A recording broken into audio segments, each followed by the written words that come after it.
ഇന്ന് നമ്മൾ തയ്യാറാക്കാൻ പോകുന്നത് തനി നാടൻ രീതിയിൽ ഒരു ചെമ്മീൻ റോസ്റ്റാണ്.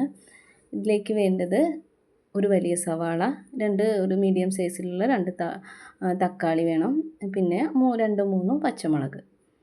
അപ്പോൾ അതൊക്കെ കൂടിയിട്ട് നമ്മൾ ആദ്യം സവാള നമ്മൾ വെളിച്ചെണ്ണയിലാണ് ഉണ്ടാക്കുന്നത്. അപ്പോൾ അതിലേക്ക് സവാള അരിഞ്ഞതും പച്ചമുളകും കൂടിയിട്ട് നന്നായി വഴറ്റി കൊടുക്കുക.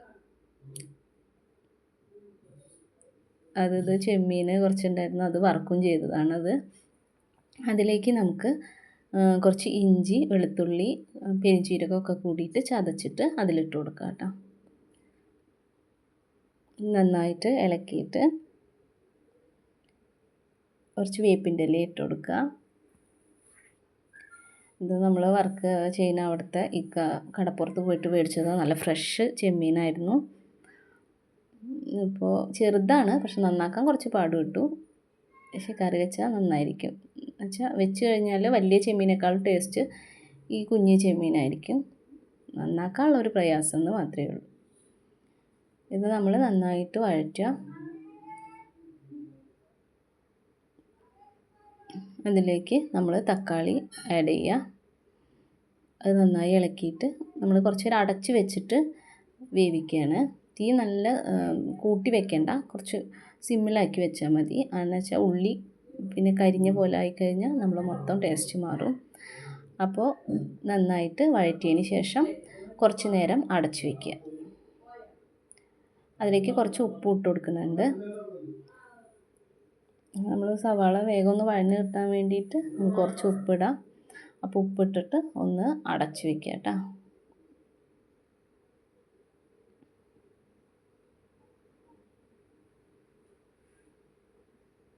കുറച്ച് നേരം അടച്ച് വെച്ചിട്ട് ഉണ്ടെങ്കിൽ വേഗം ഇതാവും, നന്നായി വെന്ത് കിട്ടും പെട്ടെന്ന്.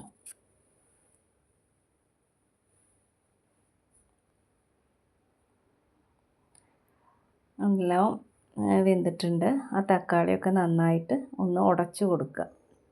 എന്നാൽ നമുക്ക് കറിക്ക് നന്നായിട്ട് ടേസ്റ്റ് വരും. അപ്പോൾ അതൊക്കെ നന്നായിട്ട് യോജിപ്പിച്ച് കൊടുക്കുക. അപ്പോൾ നല്ല ആ ജ്യൂസൊക്കെ അതിലേക്ക് ഇറങ്ങുമ്പോൾ കുറച്ചും കൂടെ ടേസ്റ്റ് വരും. നമുക്കിങ്ങനെ സെപ്പറേറ്റ് ആയിട്ട് ഇങ്ങനെ കട്ടിയായിട്ട് പോലും കെടുക്കില്ലല്ലോ. അപ്പോൾ നന്നായിട്ട് അതൊന്ന് അമർത്തി യോജിപ്പിക്കുക. എന്നിട്ട് നമുക്ക് പൊടികളൊക്കെ ഇട്ട് കൊടുക്കാം.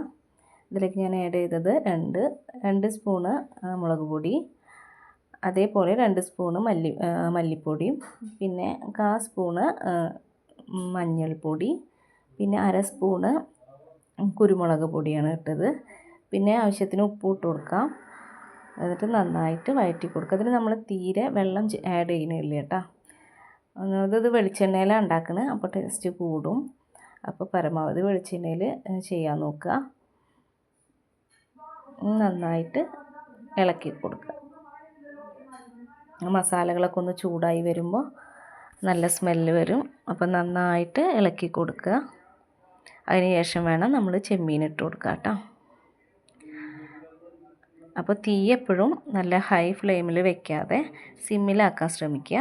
ഹൈ ആകുമ്പോൾ മസാലകളൊക്കെ ആകുമ്പോൾ വേഗം കരിയാൻ സാധ്യത കൂടും. അപ്പോൾ നന്നായി ഇളക്കി കൊടുത്തതിന് ശേഷം നമ്മൾ ചെമ്മീൻ അതിൽ ആഡ് ചെയ്ത് കൊടുക്കുക കേട്ടോ. കുറേ ചെമ്മീൻ ഉണ്ടായിരുന്നു, നന്നാക്കി കഴിഞ്ഞപ്പോൾ ഇത്രയേ ഉള്ളൂ. അപ്പോൾ നന്നായിട്ട് മിക്സ് ചെയ്ത് കൊടുത്തിട്ട്, ചെമ്മീൻ കുറേ നേരം വേവിക്കരുത്, അപ്പോൾ നമുക്കതിൻ്റെ ടേസ്റ്റ് പോവും. അപ്പോൾ ആ സമയത്ത് നന്നായി ഇളക്കിയിട്ട് അടച്ചിട്ടിട്ട് വേവിക്കുക കേട്ടോ. എല്ലാ ഭാഗത്തേക്കും മസാല എല്ലായിടത്തും പിടിക്കുന്ന രീതിയിലാക്കിയിട്ട് എല്ലാം കൂട്ടി വെച്ച പോലെ വയ്ക്കുക. എന്നിട്ട് അടച്ചിട്ടിട്ട് കുറച്ച് നേരം വേവിച്ചാൽ മതി.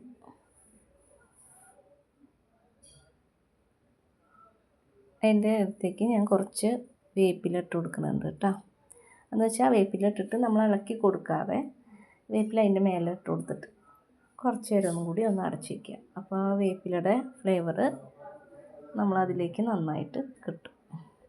അങ്ങനെ ഇട്ടിട്ട് നമുക്ക് കുറച്ച് നേരം കൂടി അടച്ച് വയ്ക്കാം കേട്ടോ. അപ്പം നേരം നമ്മൾ ഉപ്പൊക്കെ ഓക്കെ ആണോ എന്ന് നോക്കണം. ഇത് ഞാൻ ഇടയ്ക്ക് നോക്കുന്നുണ്ട്. അപ്പോൾ ഇപ്പോൾ ഓക്കെയാണ്. എന്നിട്ട് നന്നായിട്ടൊന്ന് ഇളക്കി കൊടുക്കുക. നല്ല രസമാട്ടോ. അതിൽ നമ്മൾ നല്ല ടേസ്റ്റാണ്. ഇത് നമുക്ക് ചോറിലൂടെയും അപ്പത്തിൻ്റെ കൂടെയും ഒക്കെ കഴിക്കാം. വേറെ കറികളുടെ ഒന്നും ആവശ്യമില്ല. അപ്പോൾ ഇപ്പോൾ ഏകദേശം ആയിട്ടുണ്ട്, ഓക്കെ ആയിട്ടുണ്ട്. അപ്പോൾ എല്ലാവരും ഇത് ട്രൈ ചെയ്യുക. നമ്മളെ ചാനൽ സബ്സ്ക്രൈബ് ചെയ്യുക, ലൈക്ക് ചെയ്യുക, ഷെയർ ചെയ്യുക.